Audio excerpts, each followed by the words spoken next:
Hello, everybody, and welcome to my channel. Thank you so much for passing by. Thank you so much for subscribing. And thank you so much for watching my videos. You are greatly appreciated. Now, I haven't uploaded a video in quite a bit, and it's due to many things that have happened. I'm in the process of starting up a business yet again, and I spoke about building my shop and doing what I have to do to get things on the road and going. Unfortunately, my home was raided. I was in my home and I was robbed of many things, my money, my cell phone, um, many other gardening equipment and stuff like that. All the stuff that I bought that I was planning to sell in my shop.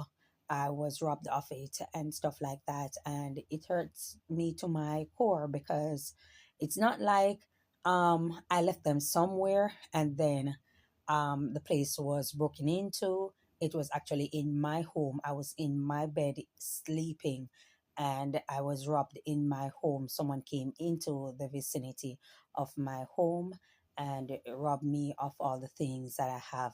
Yes, I have my life with me and I wasn't violated physically. However, my place was violated, and I'm really hurt about a lot of things. I've made the report, law enforcement involved, the investigation is seemingly taking its course and stuff, and trying to track down the individual, um, or the perpetrators who are responsible for it. And it's uh it's a hurtful matter, I can say.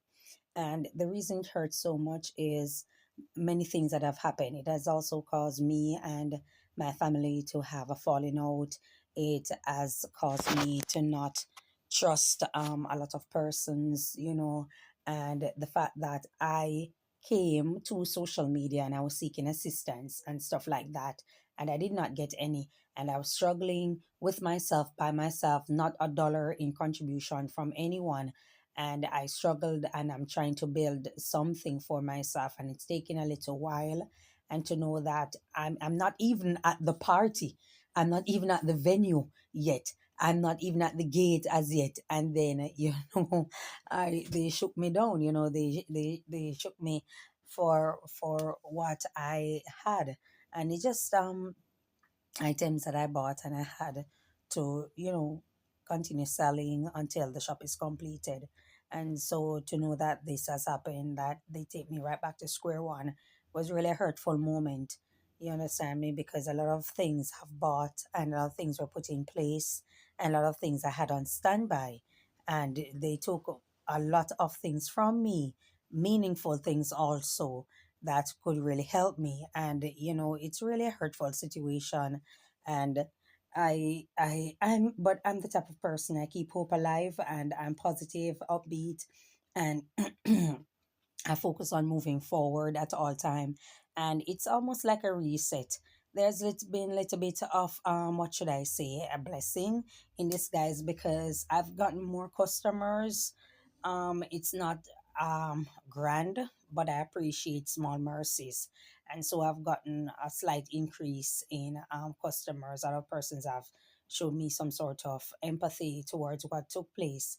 And they cautioned me that I have my life with me, and nobody hurt me physically, which it could have went to that direction and stuff. So even though they're material things and they are of value, because it's time and effort and money that is spent purchasing them, at least I have my life and I wasn't hurt physically. And so there's still a lot to give thanks for, and I appreciate the words of encouragement and stuff like that. But at the end of the day, I'm still feeling to be dismal by it. But at the end of the day, um it's just another bridge, and move on. This moment too shall pass. And so, on to the topic that's at hand. So many things have happened. And, I hardly speak on the entire situation with Diddy, that, many persons have been listening, many persons have been watching from various vlogs, various, what should I say, channels or pages that are posting it all over social media, on different social media platform. But the reason I hardly speak on it is because I'm not seeing the sense in what is taking place. What the media did, the media made a grave error. What they did was they blast something out of the water, and they created a media frenzy about the entire case with P. Diddy. And persons, we all, I would say like a great 90% of persons who are aware of it, had said that okay, he's guilty of all the things that were being said, especially when we saw the video of Cassie being assaulted. And we all chime in and say, okay, this guy did this, he should have never done something like that. After denying it, he turned around and he admitted to it. There was a settlement and stuff like that. I also spoke on the trial, and I'm saying that the trial is not so much about um sex trafficking, of which, and the RICO charge of which he was accused of. It's more so about Diddy bedroom, private business, and him assaulting Cassie and other persons who claim that they were assaulted. But what we're seeing, it's almost like the FBI is working contrary, because all the victims so far have been caught in a lie. The place and time of which they said these things happened, of which they were assaulted by Diddy, hung over a balcony. He was never in the vicinity at that time. So how do you concoct lying and suing someone for these type of things, and at the end of the day there is no evidence of such occurrence? Not only is the time frame not correct, Diddy himself was never there at where they're accusing him of being and assaulting them. So I'm wondering what exactly is it that's happening. So that's why I said initially that it seems more of a humiliation ritual rather than an actual sex trafficking trial. The sex trafficking is like smoke and mirrors, but it's really about a character assassination, a humiliation ritual. We saw the same thing with Usher. When you have a lot of money and you have your career out there, it's almost like it's a rite of passage that you have to go through this channel.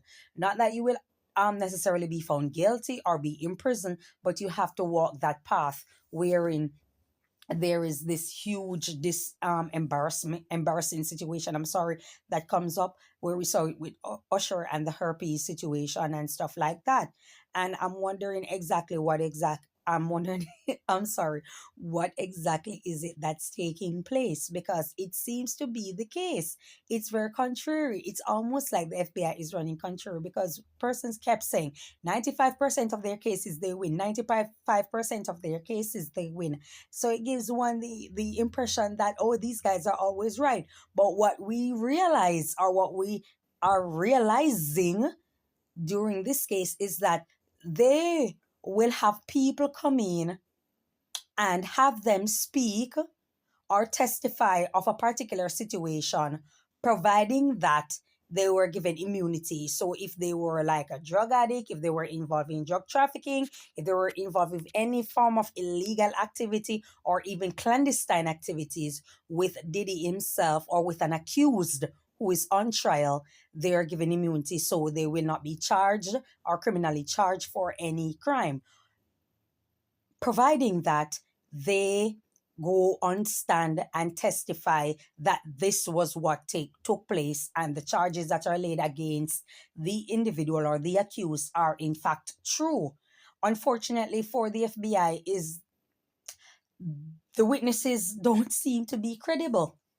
They can't give an account as to where they were at the particular time that they said and where it happened. In one particular case, the female said it happened in LA, and when they checked the schedule, Diddy was in New York at the time.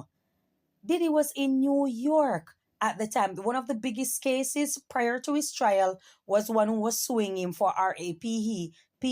And she called Big Homie CC name, who is a former bodyguard of female models and stuff, who used to go to Diddy's party, because his his clients who were models, he was charged with the responsibility of protecting these women as a bodyguard, and so he would end up being at the party.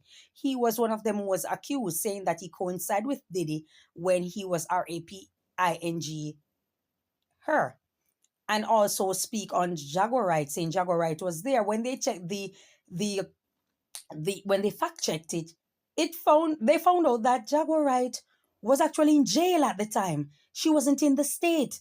Something like that. Big homie CC was never there. So I don't understand what is really taking place. And this was prior to Diddy's trial. So I don't know if that's the same that if that's the same person who is actually going to take the stand or have took the stand already. And it's just weird. It's weird. It's dramatic. It's kind of frightening that people would sit down and give a variation of what took place and how they were assaulted. But yet, when they're cross examined, it's not like they were off by 30 minutes. It's not like they were off by 20 minutes or even an hour. They were off completely by the time and date and where the location of occurrence. It doesn't exist. There's no way you can say that this thing happened to you on March 15, a Tuesday, 2023, and on March 15 on a Tuesday, 2023, for example, it happened in LA when Diddy was never in LA at the time. He was actually in a whole different state, different time zone he was in. He was on the East Coast. So this is what's taking place. And now we see wherein things are dwindling. The media has lost its power. Persons are coming to the realization that the charges seem to be fraudulent. The charges just seem to be fraudulent charges. We are not hearing anything about the sex trafficking again. We're not hearing things about Rico. I mean, we know that this guy has a bad reputation when it comes to being a businessman. Not that he is not a good business individual, but his behavior, his pattern that is very aggressive or abusive, and also his flamboyancy, it may leave a bad taste in people's mouth. However, if you're going to accuse someone of doing something, you have to make certain that it actually happened and not something because you want a good payout or lots of money in which you believe that you deserve. So you're just going to make up a story. And because he's known to have a bad reputation when it comes to being a boss and the media is going to run with it, then automatically a judge and the jury are going to believe what was said or what the person is being accused of and reward you and say yes. It's even showing where Cassie and one of the witnesses conspire to say that Diddy was at the apartment and they were guessing if it's the apartment or the hotel that they should say. So Cassie, $20 million is actually at stake, of which Diddy had awarded her. So, and this was what I said. She has to be careful she doesn't end up losing that $20 million or end up in legal hot water herself, because this is very, very frightening. You understand me? But I guess many persons are hell-bent on wanting to believe something because they don't like the individual. And that's what I realize with a lot of persons. They can't separate the individual or what they know about the individual or what they were told about the individual from something that they were actually accused of. And because of such, he is automatically guilty in the public's court before the criminal court proceedings. And that's one of the very scary things that happens, and it do happen in society. And so we have to be careful of public lynching. We have to be careful of it because anybody can be brought into a situation like this. And I'm just thinking, what if Diddy did not have any money? How many persons have been accused of situation like this and they were tried and convicted in a criminal court and they're doing lengthy prison time because somebody decided to make up a story about them? Not only that, these witnesses have helped to make SA victims like myself, RAPE victims, be discredited. And it makes it even more challenging for persons to believe their story and actually wanting to support them. And this is what I do not like. There has to be some sort of truth that you can speak. You must be able to allow people to trust you and not rely on the fact that because they don't like the reputation or the character of the opponent or your opponent, it means that you're going to make up any story about them and the public will automatically run with it and give you grace simply because you are aware that the person is not the public's favorite. So let's run for the angle of taking advantage of the situation. Now they come and say that Diddy is a master manipulator and stuff like that. And one would basically agree if we look into all the things that took place, even though there were instances wherein Cassie herself wanted this, she was the one who was texting Diddy, demanding this and demanding that, that she wanted freak offs and all these type of things. We can safely still say that Diddy is seemingly some sort of manipulative individual. However, I've said it before that Cassie did not come off as an innocent individual. She come off as a type of young female that likes older men, and she's looking for a come up. And so in looking for a come up, she's willing to do anything. And being that she's deeply misguided, but basically believe that she's of age and she can make her own decision, she was deeply misled and also manipulated by an individual. However,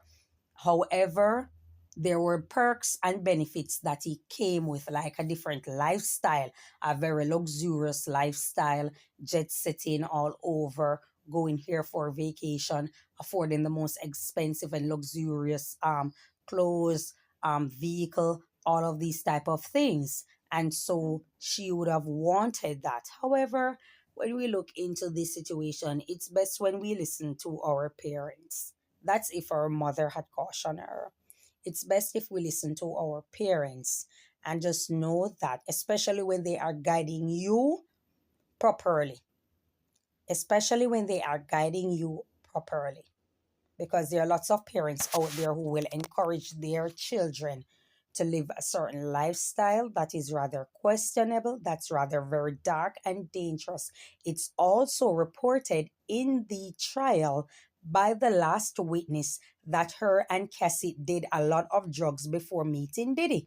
And some of them were similar drugs of which Diddy was giving Cassie, or what Cassie had took from Diddy, which is the cocaine, which is the weed, which is the meth, which these are very, very dangerous substances. And the witness said it herself that her and Cassie were doing drugs way before she met Diddy. So it seems as if Cassie had a high life or a very risky life coming up while being a teenager from being with Ryan Leslie. And she met Diddy at the age of 18, 19. So at what point was she the girlfriend, the full-fledged girlfriend of Ryan Leslie at the time? And how long were they together for? I guess this is one of the reasons also why Ryan is quiet. Because if it comes to the test, then it's going to prove that he was actually with Cassie while she was underage, which would lead to another situation that will come up that he doesn't want to be involved with or connected to that kind of quagmire. And so, he's just remaining quiet and out of the spotlight for now until this entire case blows over. And, like I said, it's one of those situations where it's best that we listen to our parents, and we, especially when they're guiding us the right way, we might not like what they say, but later on, we end up thanking them. We end up thanking them. And people are hell bent, like I said. There are certain times when you put something out there, and because of what you put out there, people are going to be hell bent on believing whatever notion that they have of you. They will automatically have that in their head, and they will not let go of it until the court of law prove otherwise. And unfortunately, sometimes we put ourselves out there in that light. And once we put ourselves out there in that light and being overly aggressive and being arrogant and stuff like that, like I said, it leaves a bad taste in people's mouth. And sometimes they will run with any negative narrative that is spread of you, and they will want to believe it. They would want to believe it because prior to the trial, nobody believed that Diddy was innocent. I was one of them who said, I'm not saying anything because I simply was not there. All these accusations of him being gay, of him trying to turn out men, these are very serious allegations, and it sounds believable based on how the victims were speaking, based on how former bodyguards, including Gene Deal, and I think his name is Bonds, I don't remember, it's Roger Bonds, former bodyguards of Diddy, were speaking. People will want to believe. And I always say, not because the person was in your corner for many years and they say things, it doesn't necessarily mean that it's all truth. In the truth lies lies, and in the lies are truth. And so it's very hard sometimes to decipher it because it's mixed up, it's juxtaposed. And so one would have to go in depth when it comes to an entire breakdown, hence this trial, to find out if it's really true. Notice when Jago Wright was speaking, Jay-Z did not respond, Diddy did not respond, nobody who she accuses or she says stuff of and responded, and persons actually believe that Jago Wright was saying the truth, and she was saying this, and everything Jago Wright is saying is automatically true. Then she went on Pierce Morgan, and Beyonce and Jay-Z filed served as cease and desist on Pierce Morgan to not speak on them. And this is what a lot of very successful people were very powerful. This is what they do. They will not wait on the small persons or the mediocre. I don't want to use the mediocre because it's somewhat of an insulting word and I don't want to use that word. I would say smaller persons are persons who are not powerful. They will allow them to speak and say whatever it is because they are not impactful. However, when someone of a giant, especially a Pierce Morgan, comes out and decide that they're going to conduct some sort of meeting or interview and hear what the person is saying, giving them a grand stage to express what they believe took place between two or among many, then the letter of cease and desist, lawsuits, all of that will come out because they're always looking for that giant that's going to speak on them without any form of permission or any form of authorization. And so this is what took place. However, we're watching the case still, and so far, so many persons have been caught in a lie who claim to be the witness that the FBI got. And like I said, it seems that the FBI is working contrary. Like they really did not have anything on Diddy, but because of so much investigation and so much media frenzy, they had to put him on trial by any means and to expose his lifestyle, his sexuality, and what he's all about. That just seemed to be the case for me, and a shakedown, a monetary shakedown. And so far, it turns out that a lot of these persons who are also suing him turn out to be very dishonest individual, including what Cassie had said. Because as I said, the messages are proving that she was conspiring with the individual to decipher whether or not did he hang the girl over a balcony at the hotel or at her apartment. And so they were like guessing and spelling. So they weren't sure. So this is what persons are looking into. Now Cassie's being looked at sideways. That's why sometimes they have to be careful of the revenge that you want to take. I, on the other hand, based on all the things that she was doing and based on the abuse, I believe that she deserved monetary compensation somewhat. I'm not sure if 20 million, but I do believe that she deserves some sort of monetary compensation and stuff. However, however, to get so much money in such a short period of time, it looked bad on Diddy, it looked great on Cassie, but everything has limitations. Everything has an expiration date. Everything is not always what it cooked up to be. And they seem to be very, very spooky. This trial seemed to be very spooky. But that's all I have to say. Thank you so much for your time. If you guys want to message me, you can do so at S deviladvocatess@gmail.com. That's deviladvocatess@gmail.com. Thank you so much. Enjoy your day and may God bless you. Bye bye.